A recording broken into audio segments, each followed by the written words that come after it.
कर्ण एक ऐसा नाम जिसे इतिहास ने अधूरा न्याय दिया। एक योद्धा जो सूर्यपुत्र था, एक दानवीर जिसने अपनी जान से भी बड़ा दान किया, और एक सखा जिसने जीवन भर वफादारी निभाई। आज मैं आपको बताऊंगी कर्ण की वो कथा जो शायद आपने किताबों में भी नहीं पढ़ी होगी। कर्ण का जन्म कुंती के गर्भ से हुआ था, परंतु कुंती ने लोक लाज के डर से उन्हें नदी में बहा दिया। वो एक रथ चालक अधिरथ और राधा को मिले, वही उनके माता पिता बने।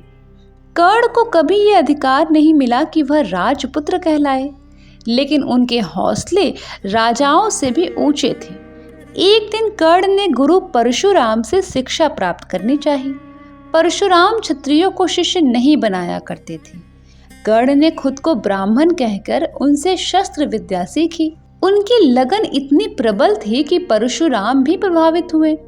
लेकिन एक दिन परशुराम उनकी जांघ पर सिर रखकर सो रहे थे। वहीं एक विषैला कीड़ा कर्ण की जांघ में घुस गया, पर कर्ण टस से मस न हुए, क्योंकि अगर वो हिलते तो गुरुदेव की नींद टूट जाती। जब परशुराम की आंख खुली, उन्होंने देखा कर्ण की जांघ लहूलुहान थी। वो समझ गए कोई ब्राह्मण इतना दर्द सह सकता है। गुस्से में उन्होंने कर्ण को शाप दिया, जब तुम्हें शस्त्र विद्या की सबसे ज्यादा आवश्यकता होगी, उस वक्त तुम सब कुछ भूल जाओगे। कर्ण ने हाथ जोड़कर कहा, गुरुदेव, ये मेरा पाप था, मैं दंड स्वीकार करता हूँ। आखिरकार युद्ध का दिन आया। महाभारत का रणक्षेत्र कुरुक्षेत्र। कर्ण ने दुर्योधन की मित्रता निभाने का प्रण लिया। दुर्योधन ने ही उसे अंग देश का राजा बनाया था। कर्ण के रथ का पहिया कीचड़ में फंस गया, वही अर्जुन ने तीर चढ़ा लिया। कर्ण ने कहा, धर्मराज या अधर्म होगा, मुझे रथ निकालने दो। परंतु कृष्ण ने अर्जुन को याद दिलाया, द्रौपदी का अपमान भी अधर्म था, और अर्जुन ने तीर चलाया। कर्ण रणभूमि में वीर गति को प्राप्त हो गए। पर सबसे बड़ा चमत्कार तब हुआ जब इंद्रदेव स्वयं उनके पास ब्राह्मण का वेश धर कर आए। उन्होंने कर्ण से उसका कवच कुंडल मांगा, वही कवच कुंडल जो उसे अमर बना सकता था।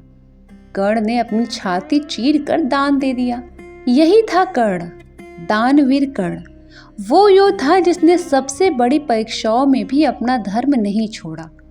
वो वीर जिसे राजपुत्र न मानने वालों ने अपमान किया, फिर भी उसने अपनी मित्रता और वफादारी का पालन अंतिम सांस तक किया। आज भी कर्ण हमें सिखाते हैं कि कभी हालात से हार मत मानो, कभी अपनी औकात को खुद से छोटा मत समझो, और जब वक्त आए सच का साथ देने में कभी पीछे मत हटो। अगर आपको यह कथा प्रेरक लगी हो तो कमेंट में लिखिएगा, जय दानवीर कर्ण। धन्यवाद।